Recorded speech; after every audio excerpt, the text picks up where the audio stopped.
Good evening, everybody. Ezri Rozier here. So before I get into this Cowboys game that we have coming up tomorrow, I wanted to recap this Cardinals game that we played last Sunday.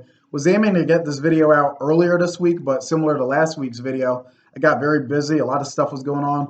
Life happens. So the Eagles defeated the Cardinals 20-17 at State Farm Stadium, advancing to 5-0 for the third time in franchise history after the 1981 Eagles, who started 6-0, and the 2004 Eagles, who started 7-0 and advanced to the Super Bowl. This was our first win in Arizona since 2001, back when the Arizona Cardinals were in our division. Yes, a lot of people forget, but the old folks remember the Cardinals used to be a division rival of the Eagles. So 2001, this was when the Cardinals had this quarterback by the name of Jake Plummer, who always seemed to have these fourth quarter comebacks against the Eagles. In fact, September 1999, Andy Reid's first game as Eagles head coach, we blew a huge lead and lost to the Arizona Cardinals at home at Veterans Stadium. It was a Jake Plummer comeback, but on Sunday, we ended our Arizona curse. After 5 straight losses in Arizona, we finally won a game there. And I was at this game. I was there rocking this Steve Van Buren jersey. The reason being because Steve Van Buren, he scored the only touchdown of the game when the Eagles won their first championship, a 7-0 victory over the Chicago Cardinals at Shibe Park in a snowstorm. And Steve Van Buren, a lot of people forget about him, but he was a legendary player. 15 is retired for a reason, ladies and gentlemen. This 15, nobody will ever wear 15 for the Eagles again. It's retired for a reason. Now, there's a lot to unpack about this game. There was good and some bad. I'm going to start with the good first. So, Jalen Hurts was very effective in this game. He had 2 rushing touchdowns, but 2 plays really stuck out to me. So, early on, there was a 3rd and 13 play where he rolls to his left and he throws an amazing pass to Devontae Smith. Devontae Smith had a big role in this game. He had about 87 yards, like I think 10 catches. And then Dallas Goedert also had a big game as well. He had about 97 or 95 yards. Yeah, 95 yards. He was big on these screen passes because we did a lot of screens in this game.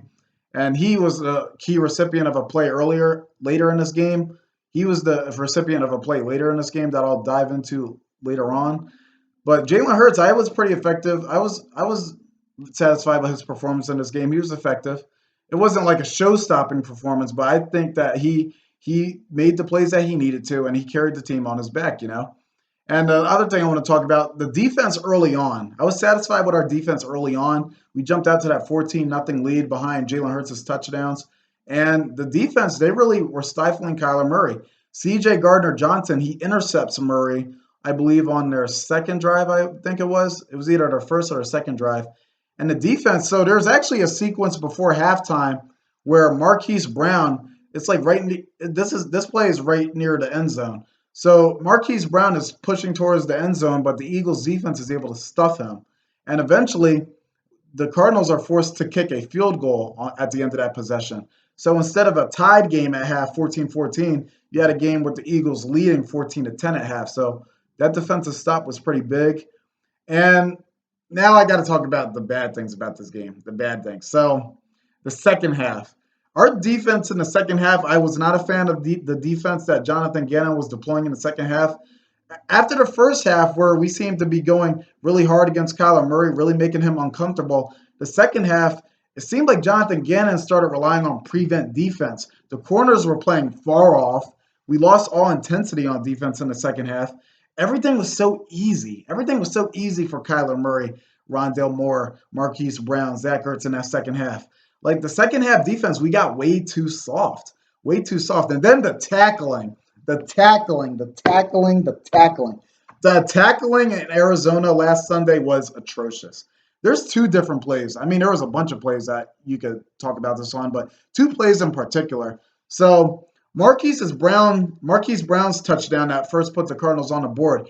There's like 3 or 4 missed tackles on that play. Like, you got to make those tackles. And then there was another play, the 3rd and 17. I am not joking, ladies and gentlemen. In the second half, there was a play on 3rd and 17. We let Rondale Moore get all the way up to the first down. We let Rondale Moore get 17 yards on a 3rd and 17. We gave up a 3rd and 17. You cannot give up a 3rd and 17. You can't miss that many tackles.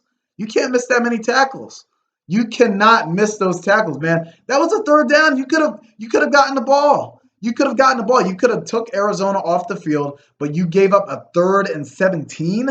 A 3rd and 17? That can't happen. That cannot. You can't give up a 3rd and 17. That's ridiculous. We got fooled on a fake punt at one point, which is actually funny because the last time we went to Arizona in 2020, they tried to they tried to fake punt on us and it worked. That was a key play in us losing that game. They did it again in this game. The defense, like, we just lost all intensity in the second half. I did not like what I was seeing. Did not like what I was seeing. And then another thing I'm going to talk about, the offense. I thought that we were doing way too much screens in this game. It felt like the offense, we were scared to throw down the middle. We were scared to throw deep. There was a lot of screens. And Dallas Goedert, he was very effective with the screens, but I don't want to see us overusing screens like that again because you're going to become predictable. You're going to become very predictable if you keep using these same plays over and over again.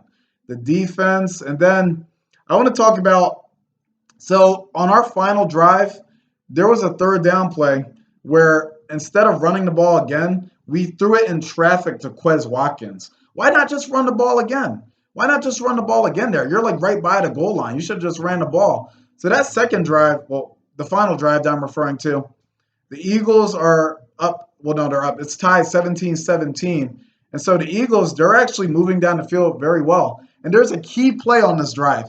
Jalen Hurts facing the blitz with the blitz in his face on 3rd and 11. He throws a strike to Dallas Goedert to convert that third down. That was a key play in this game. That was a key play because it kept that drive going. It kept that drive going. The drive could have ended there, but Jalen Hurts, with the blitz coming up to him, he stayed in the pocket and he threw that strike to Dallas Goedert. So then after this, we're running the ball a lot, and this is where the game in the final minutes, the clock is ticking down. The clock is ticking down, and the game is tied 17-17. I'm saying in the audience, run the ball, keep running the ball, keep running the ball because you're going to eat up the clock and you're going to force them to use all their timeouts. And we're running the ball very well.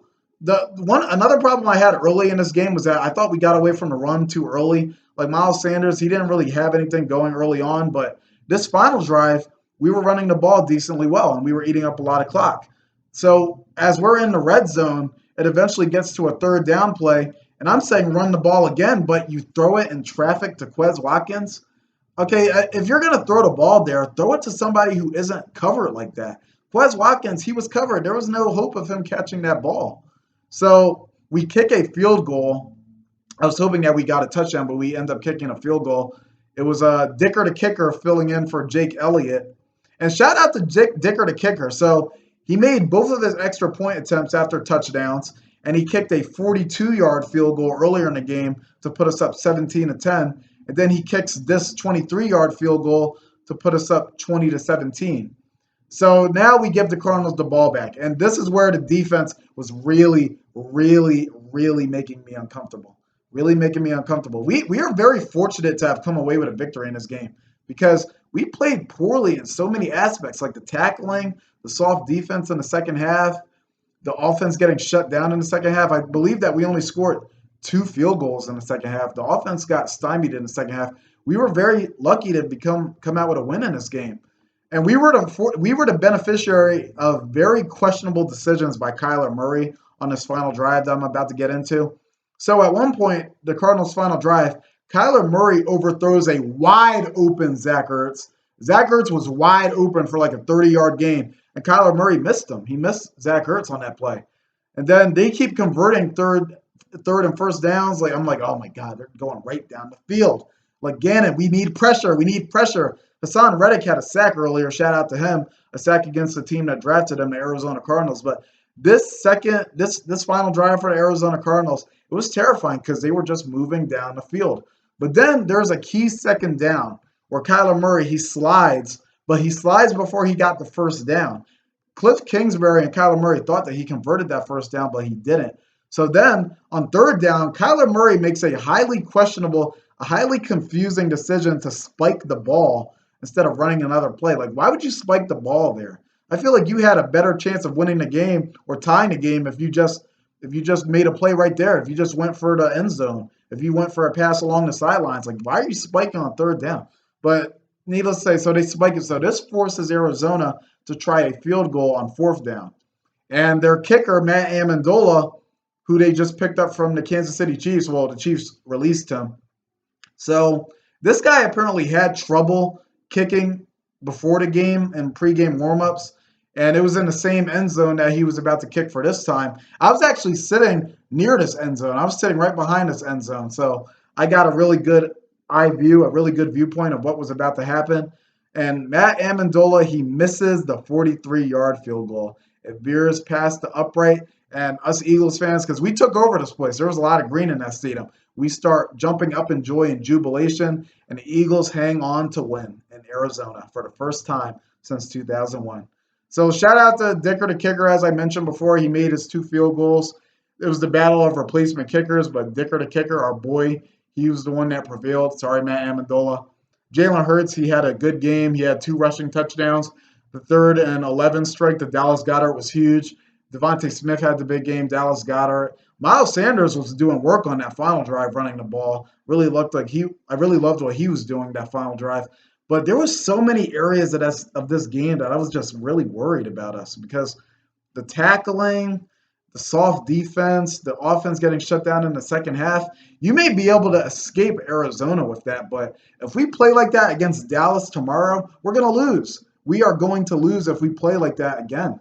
We cannot play like that against the Cowboys because the Cowboys, with all due respect, they are a tough defense. They are a tough defense. That pass rush, it's legit.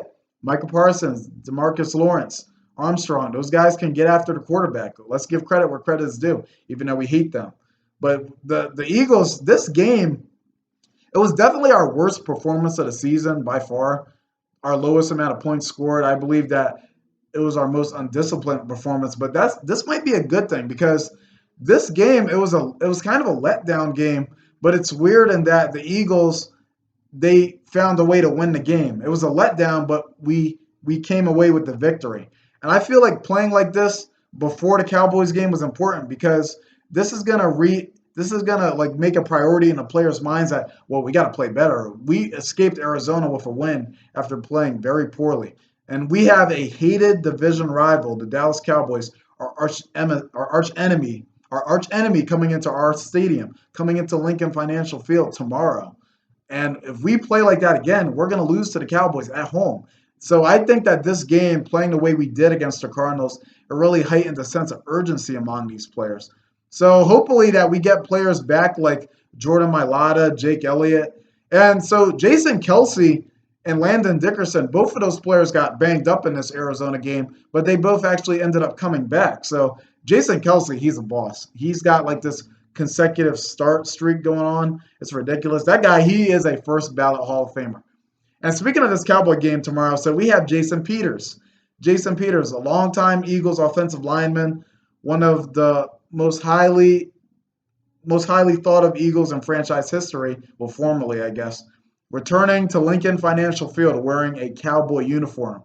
And Jason Peters he was in the news lately because of some controversy over remarks he made calling Eagles fans effing idiots.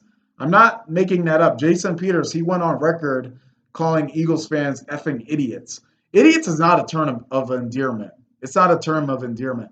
Now he did try to clean up those words, but I thought it was kind of lip service. The way it came out originally, I thought that Peters he was really just selling out and really just kind of repping with his new team, the Dallas Cowboys. I didn't like it, but you know what? Jason Peters, he's washed. I respect what the guy was able to do in Philly for such a long time, but the guy doesn't have it anymore. He's washed. So I think that he's going to give up a lot of pressure with this Cowboys offensive line tomorrow against when we're trying to pound Cooper Rush into the ground. I think Jason Peters he's gonna be a liability for this Cowboys offensive line. This is a must-win game we have tomorrow. It's a must-win game. I'll be there at Lincoln Financial Field. It's our biggest test yet of this season. We are 5-0. 5-0. Are we going to let the Cowboys snap our undefeated streak? I don't think so. I don't think we can. So I'll have a video about that tomorrow, going more detail about this game with the Cowboys. But until then, take care, everybody, and go Birds. And also, the Cardinals suck.